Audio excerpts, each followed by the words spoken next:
Es una concepción completamente opuesta. Entonces siempre nos dicen los conservadores, sí, está bien atender las causas, pero eso es para el mediano y largo plazo. Pero ahora, ¿qué hacer? Pero esto lo vienen diciendo desde hace años, sin cambiar las causas, sin atender el problema de origen.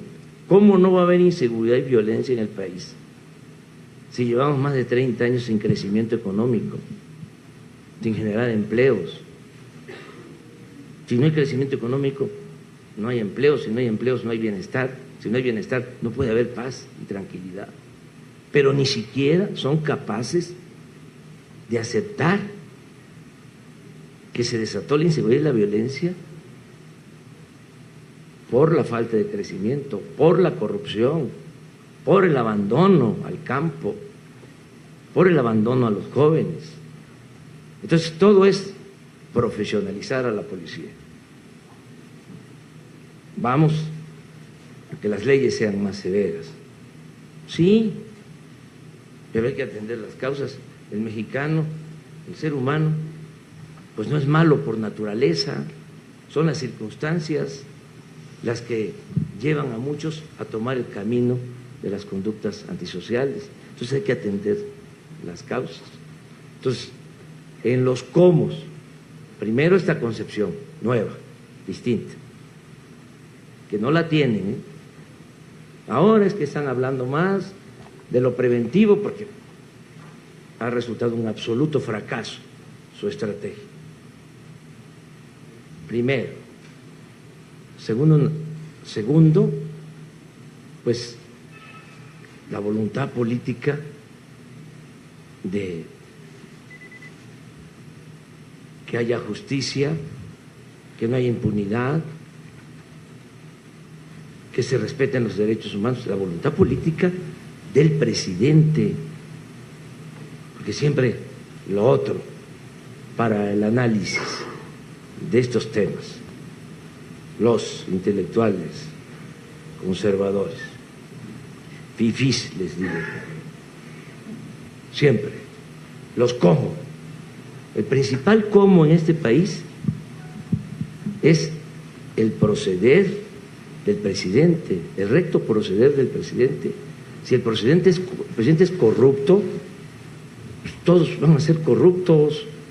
Ese es un sistema político presidencialista. Permítame que lo interrumpa, candidato, pero entendemos perfectamente que su línea fundamental es atacar a las causas que están generando esta situación de violencia.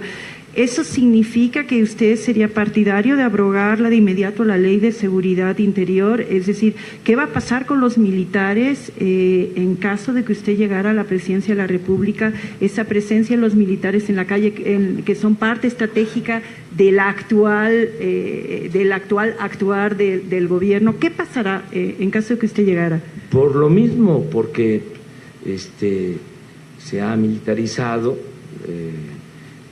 el asunto de atender el problema de la inseguridad y de la violencia. Nosotros vamos a que el ejército cumpla con su función y que no se reprima a los ciudadanos.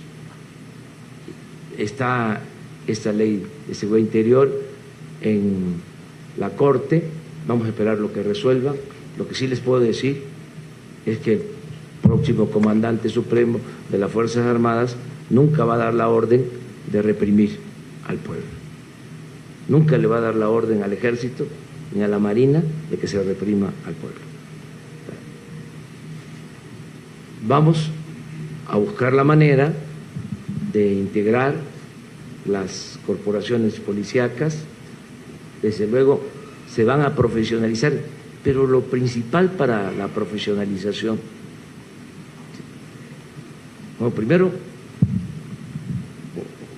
coordinar a todos, porque es un desorden, un desbarajuste. Se agarran a balazos entre las corporaciones. ¿Cómo vamos a enfrentar el problema de la inseguridad y de la violencia si no existe coordinación? Va a haber mando único, pero para eso no es el mando único que se quiere aplicar con la reforma a la ley. Es el mando único de que el titular del Ejecutivo se haga cargo de coordinar los esfuerzos para garantizar la seguridad. Entonces, eso es muy importante. Y la capacitación es importante, como también es importante pagarles bien a los policías, a los soldados, a los marinos, que están muy desatendidos, no tienen prestaciones.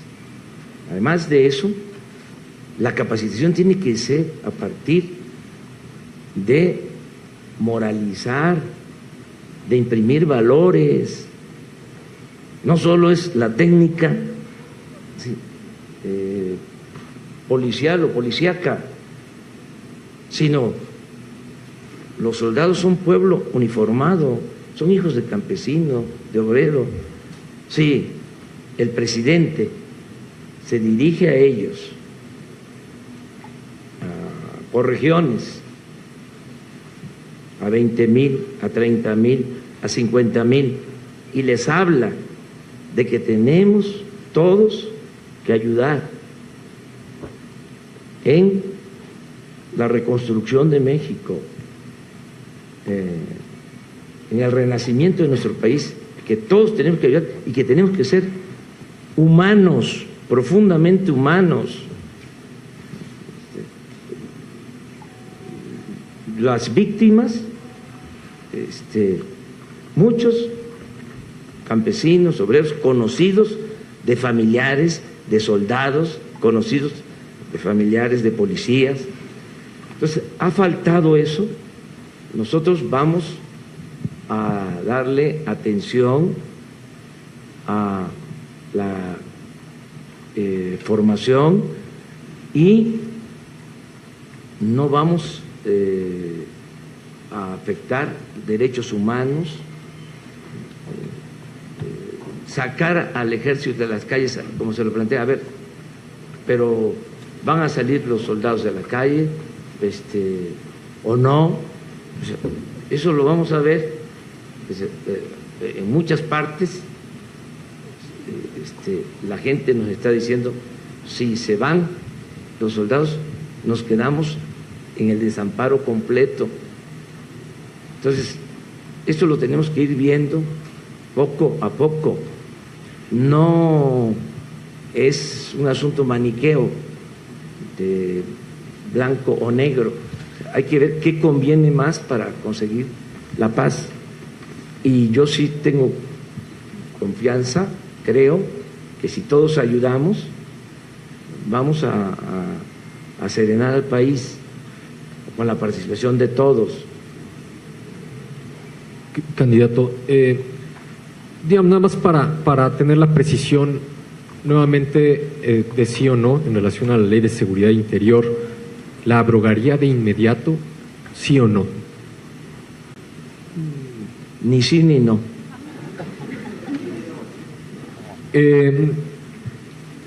Uno de los temas que están muy vinculados también al fracaso de política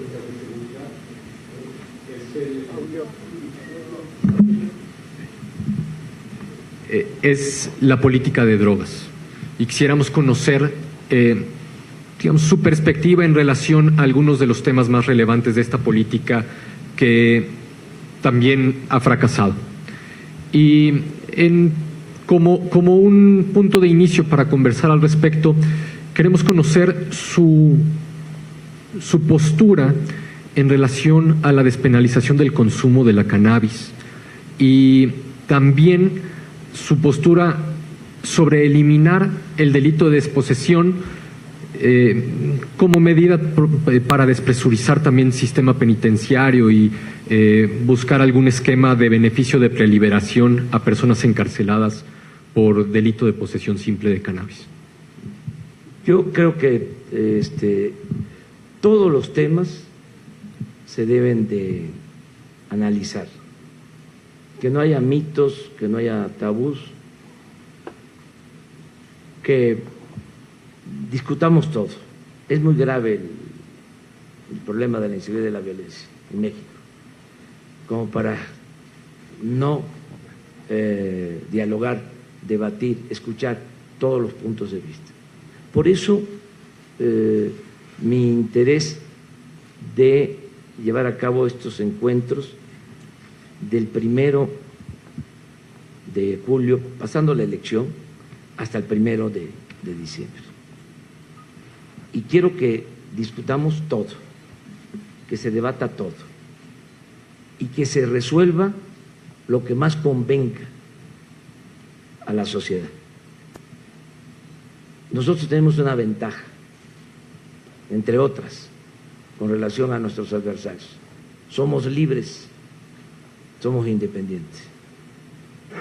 No tenemos patrones, no estamos sometidos a ningún gobierno extranjero, podemos tomar cualquier decisión, siempre y cuando convenga. En el caso de la legalización de las drogas, es un tema que debe de debatirse. Hay quienes sostienen de que por eso tenemos mucha violencia, por la prohibición, que afecta más la salud, el alcoholismo, el tabaquismo, el consumo de ciertas drogas, y que al prohibirse ese tipo de drogas se desata más violencia. Esto ya se está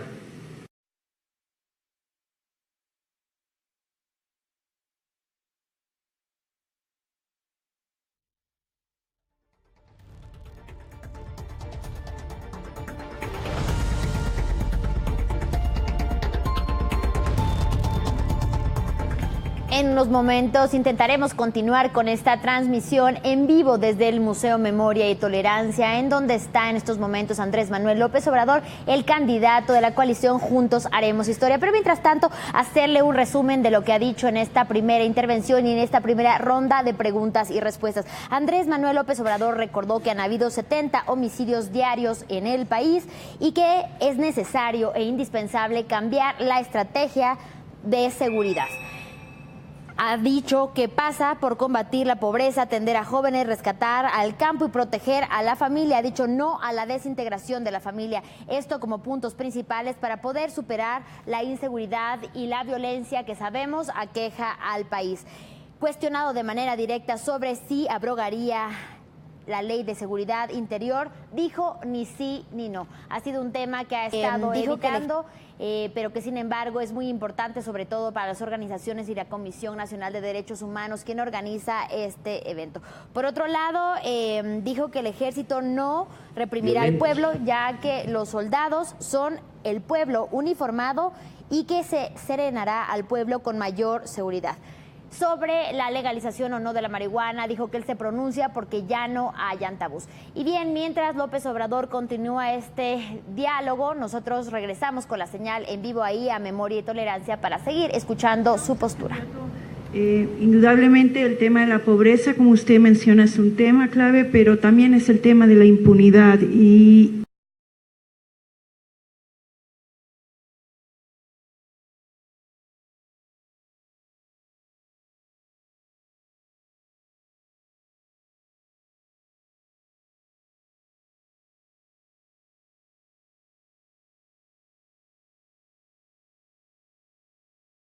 la misma y su funcionamiento para garantizar esas cualidades de autonomía e independencia.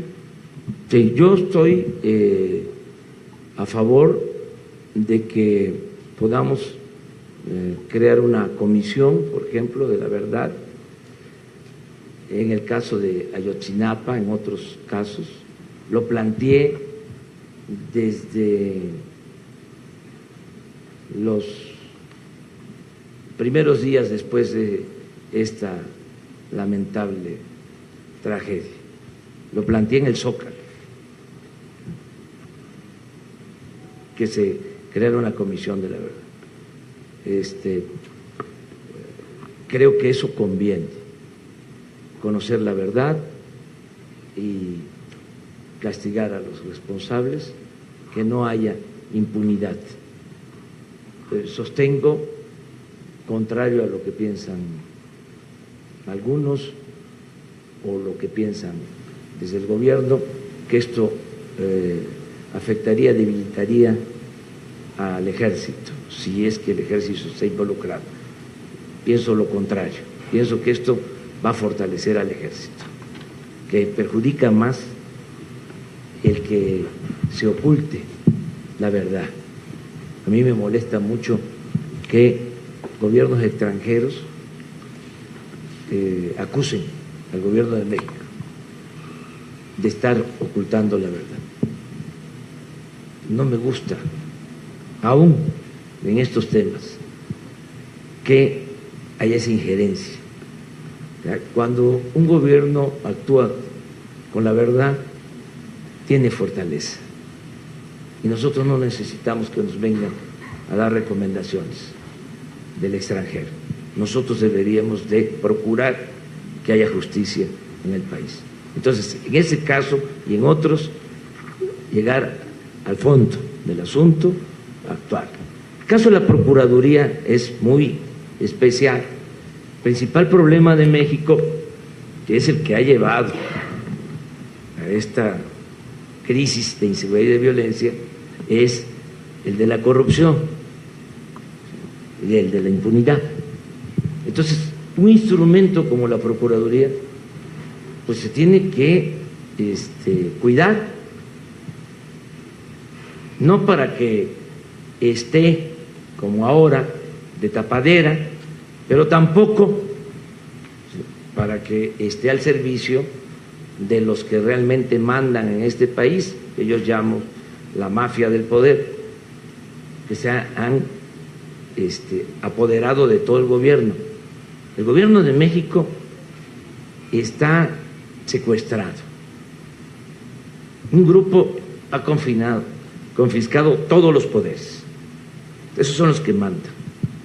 Y hay un caso muy especial, el de la transparencia. Entonces, se disfrazan como miembros de la sociedad civil,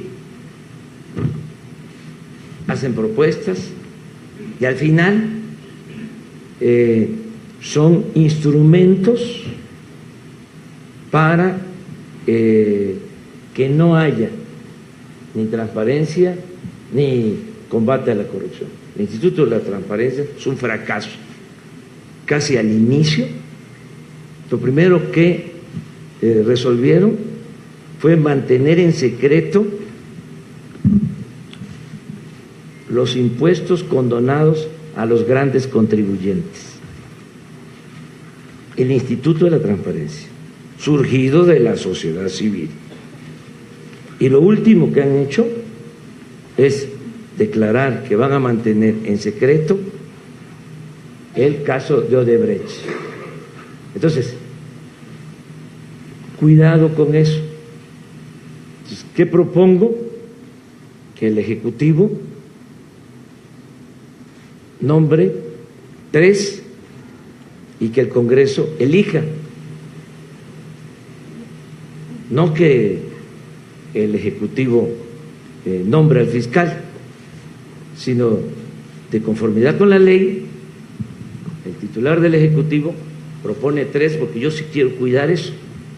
Yo quiero que el fiscal sea una gente íntegra, honesta, de inobjetable honestidad, que pueda aplicar lo que yo considero debe ser el criterio principal en todo lo que es impartición de justicia. Al margen de la ley, nada; por encima de la ley, nadie. Candidato, y en esa visión que tiene usted sobre la Fiscalía, la participación de la sociedad civil, ¿cuál sería en esta, como nos lo acaba de compartir? 3 candidatos propuestos por el Ejecutivo y resuelto por el Congreso. La participación de la sociedad civil, que ha estado construyendo una agenda alrededor de los temas de fiscalía autónoma e independiente, ¿dónde queda en su visión? En la integración y participación de comités en todas las compras de gobierno, en todos los contratos de obra.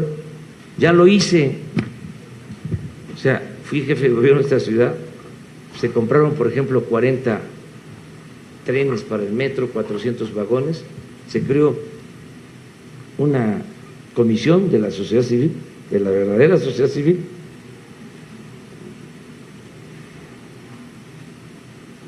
periodistas, el director de la Escuela de Ingeniería y otros ciudadanos dependientes, honestos, desde la licitación hasta que se entregó el contrato. El resultado, nos ahorramos la mitad de lo que habían costado los trenes que habían comprado antes el gobierno. No hubo ningún problema, ganó la empresa Bombardier, se hicieron los trenes en Ciudad Sagún, se dio trabajo a los mexicanos, no hubo ninguna impugnación en nada.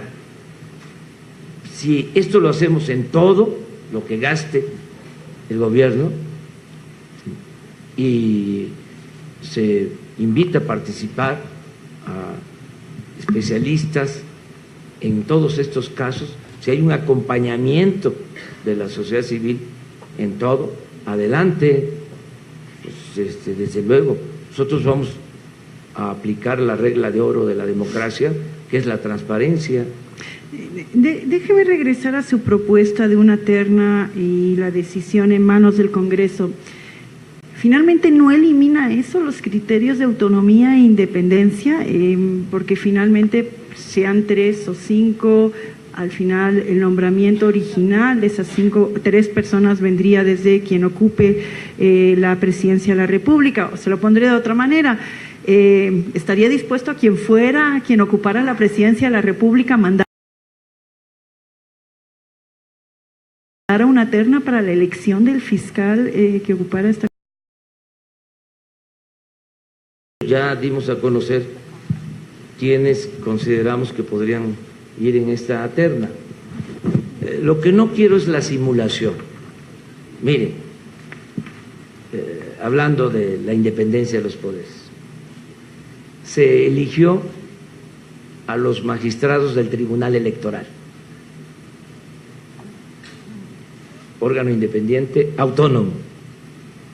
Hay un procedimiento.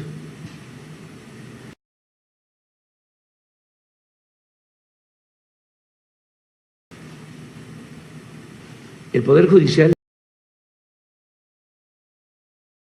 envía al Congreso las ternas, el Poder Judicial, de acuerdo a la ley. Enviaron abogados, mujeres y hombres, 7 ternas. El Congreso hace el análisis para ver quiénes deben de ser los magistrados del Tribunal Electoral. Al final se reparten PRI-PAN los 7. 4 PRI, 3 PAN. Al final, resultado, acaban de autorizar a un candidato y a otros que falsificaron firmas. Hay que tener cuidado con esos procedimientos. Por eso yo insisto mucho en la voluntad política del presidente. No permitir estas cosas. Y como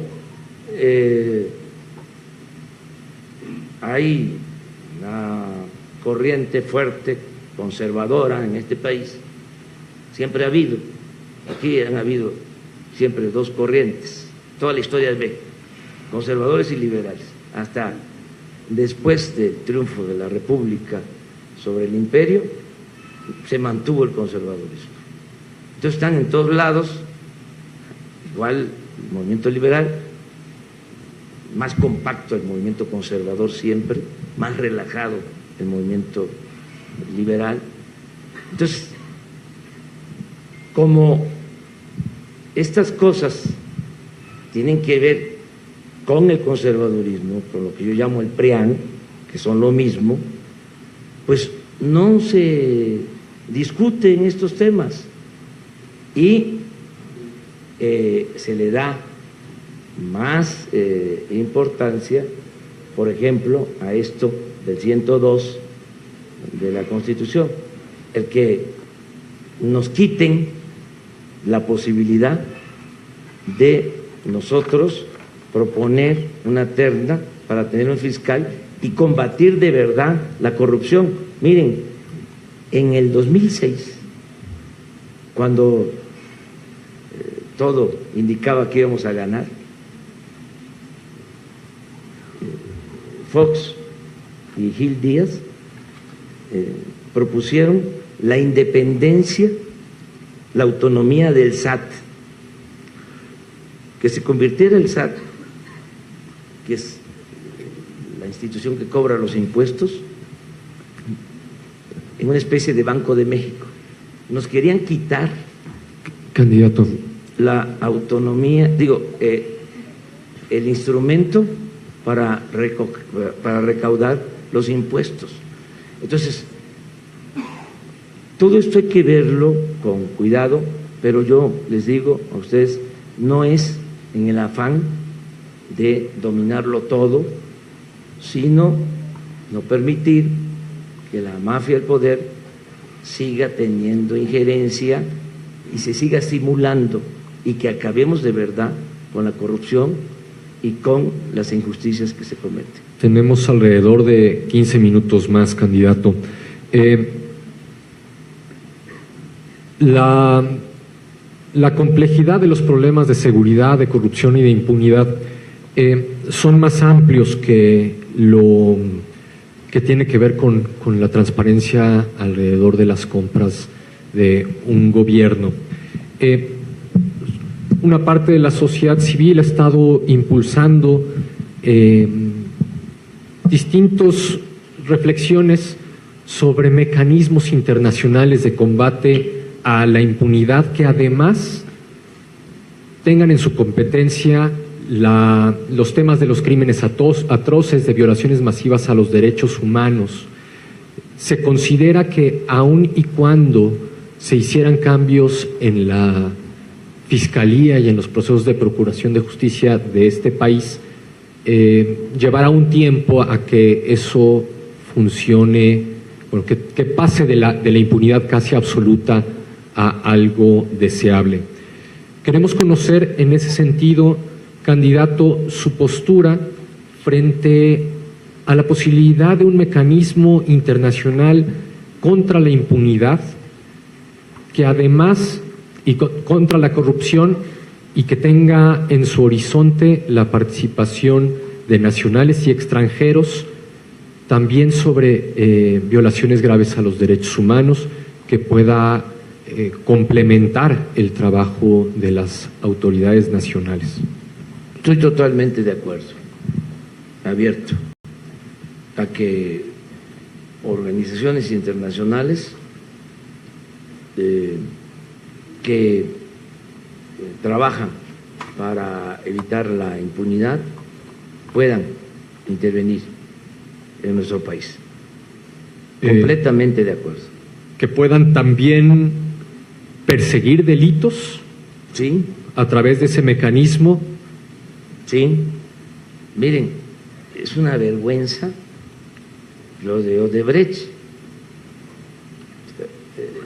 Las empresas transnacionales, en algunos casos, empresas de algunos países tienen una ética, un código de ética. Aunque parezca increíble, en Estados Unidos, más que en otros países, se cuida que las empresas no actúen mediante la corrupción. El caso de Odebrecht se ventila en Estados Unidos, no en Brasil, no en Colombia, no en México, en Estados Unidos. Y a partir de ahí se genera todo este escándalo. Ya sabemos que México no ha permitido que se haga justicia, que los sobornos que se entregaron en México no son motivo de sanciones y de justicia por la protección que existe. Entonces, me preguntan ustedes, estos mecanismos internacionales abiertos. Es el caso de Ayotzinapa, en vez de poner obstáculos a las comisiones internacionales, dar todas las facilidades. Nos importa mucho. El que nada debe, nada teme. O sea, que el país pueda mejorar su imagen internacional a partir de un cambio en donde no haya corrupción y no haya impunidad. Nos gustaría que ahondara un poco en estas cuestiones de cómo hacer frente a las violaciones sistemáticas de derechos humanos, que nos dijera cuáles son las bases a partir de las cuales actuaría. Está esta parte de la Comisión Internacional, Comisiones de la Verdad, la atención a todos los casos y denuncias que ha habido, y cómo a veces, escuchándolo, candidato, finca demasiado, digamos, el peso en la voluntad política, usted hablaba, y en la voluntad política específicamente de quien ocupa la presidencia. El problema es que eso depende de quién ocupe la presidencia. Entonces, ¿de qué manera podemos asegurarnos los ciudadanos y ciudadanas de que se va a atender esta cuestión de violación sistemática de derechos humanos? Pues que vamos a tener gente honorable. La próxima secretaria de Gobernación va a ser la ministra Olga Sánchez Cordero, exministra. Su tema principal en Gobernación va a ser la defensa de los derechos humanos, y vamos a invitar a todos. A mí me gustaría, sí, lo digo de manera sincera, de corazón, además que la ley no lo permite. Y además a lo mejor ellos no aceptan, pero a mí me gustaría que el padre Solalinde fuese el encargado de la defensa de los derechos humanos, por ejemplo, y que Javier estuviese en la comisión ayudándonos para encontrar a los desaparecidos. O sea, yo quiero el apoyo de gente buena, de gente con buenos sentimientos.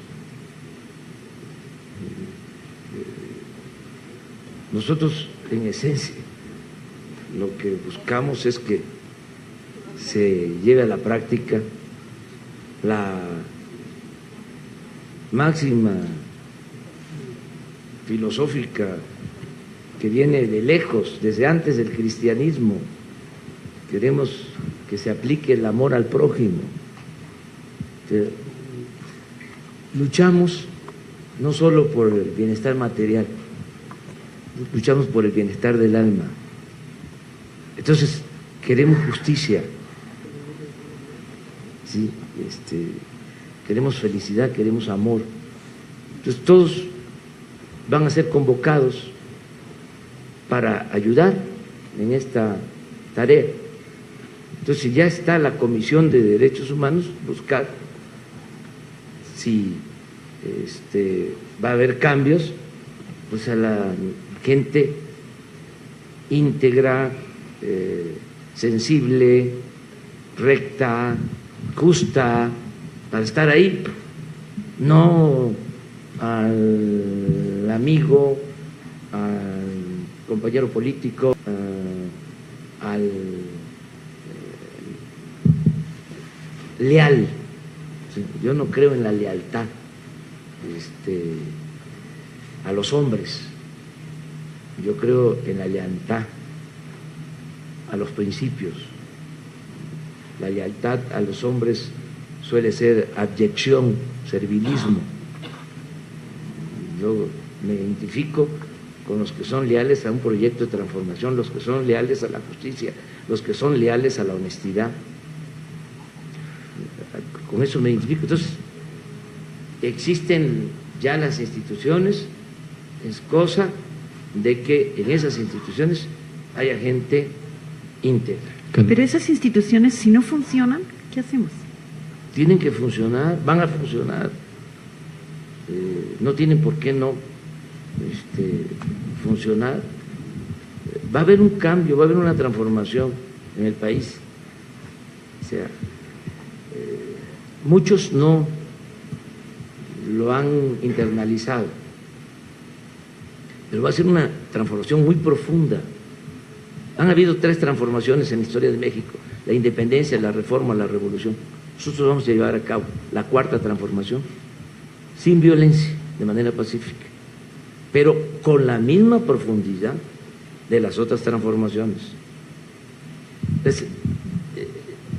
Y lo vamos a hacer por la vía electoral, porque este es otro cuestionamiento de fondo, sería motivo de un debate que nos llevaría más tiempo, el de decir, cómo con tanta violencia se está apostando a la democracia. Bueno, hay violencia porque no hay democracia. Además, ¿cómo vamos a cambiar esta realidad de opresión, de injusticias, de privilegios? ¿De qué manera? O sea, ha sido un error y estoy esperando la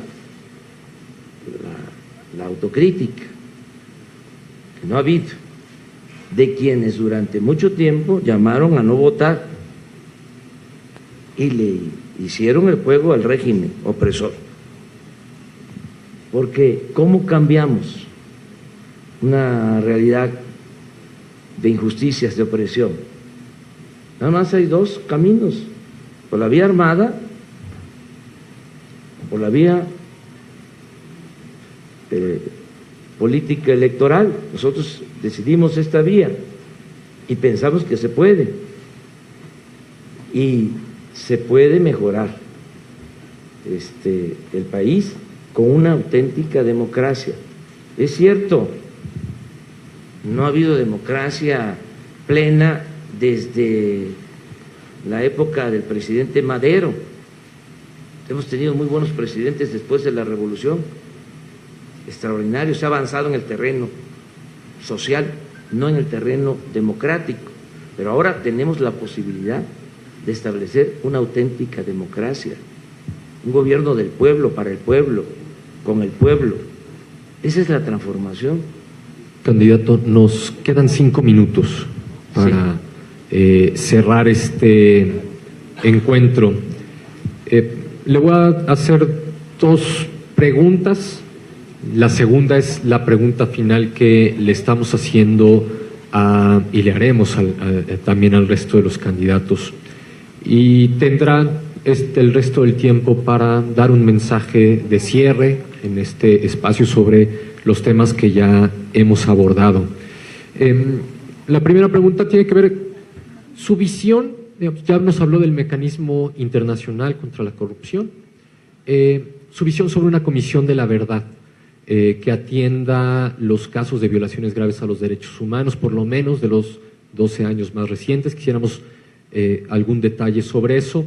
Y la última pregunta, que es la que estamos haciendo a todos los candidatos, es si usted se compromete hoy a tener una reunión similar a esta con nosotros el 17 de septiembre, con las agendas más amplias de desaparición, política migratoria, pueblos indígenas, trata, feminicidios, desmantelamiento patrimonial y financiero del crimen organizado.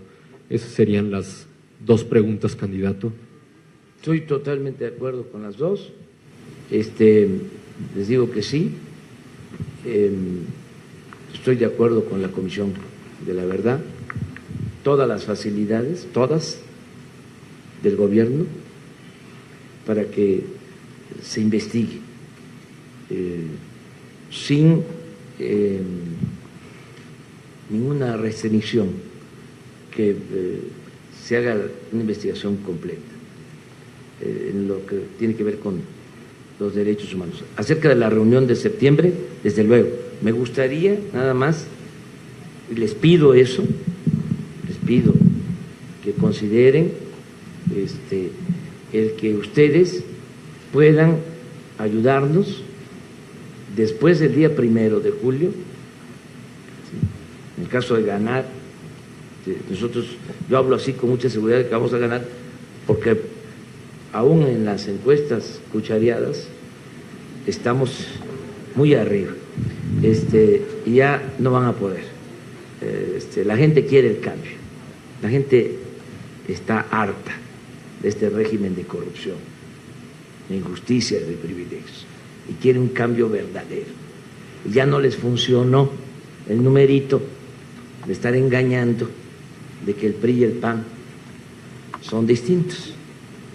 Ya la gente sabe que es el PRIAN y que los dos están al servicio de la mafia del poder. Por eso va a haber cambio en el país. Lo quiera o no lo quiera, la mafia va para afuera. Entonces, vamos a ganar y quiero que nos ayuden. A mí me importa mucho este encuentro en el periodo del 1 de julio al 1 de diciembre. Entonces, ustedes nos invitan a la reunión de septiembre. Yo, en el caso nuestro, para que lo tomen en cuenta, lo analicen, se discuta, que ustedes nos ayuden en la conducción de todo el proceso en el que vamos a invitar a personalidades, a dirigentes de organizaciones internacionales, para elaborar conjuntamente todos el plan de acción, e inclusive hasta el nombramiento de quienes van a estar, si vencen los plazos, si va a haber renovación, de los encargados de atender este asunto. Esto es lo que más me preocupa. Miren, está tan descompuesto el país que este es el tema más doloroso y más complejo, porque lo dejaron crecer. Fue muy irresponsable lo que hicieron. Entonces, si me dicen cómo reactivar la economía, cómo crear empleos, estoy relativamente tranquilo con eso. ¿Cómo acabar con la corrupción? No va a haber problema, se va a acabar la corrupción. Sé cómo hacerlo. ¿Cómo mejorar la educación? Hay un buen plan para eso, lo vamos a lograr. Y así otras cosas. Pero este tema de inseguridad y violencia es muy complejo. Yo recorro todo el país, conozco todos los municipios de México. No hay un ciudadano, ofrezco disculpa por presumir, pero no hay un ciudadano que conozca todos los municipios del país, que conozca los 570 municipios de Oaxaca, y los he visitado más de una vez.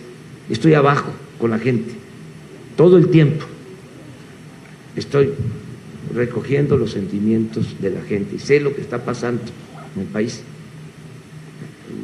el sufrimiento que origina la inseguridad, la violencia, lo que pasa en la montaña de Guerrero, por qué siembran la amapola, porque no tienen para comer y siembran la amapola y saben, me lo han dicho, que si los detienen y van a la cárcel, tienen cuando menos asegurada la comida en la cárcel, porque no tienen otras opciones. Entonces, estoy muy consciente de que hay que atender las causas, hay que fortalecer los valores culturales, morales, espirituales. Ese es otro tema importantísimo, porque no solo de pan vive el hombre. Vamos a que haya toda una campaña para fortalecer valores, repetir y repetir y repetir, que solo siendo buenos podemos ser felices y nos van a ayudar entre todos. Pero vamos a sacar adelante al país, vamos a regenerar la vida pública de México. Esto sería también mi mensaje final. Ya no tengo más que decir. Muchas gracias, candidato. Le agradecemos mucho su tiempo. Le vamos a hacer entrega de un USB con lecturas, con propuestas de trabajo de las organizaciones.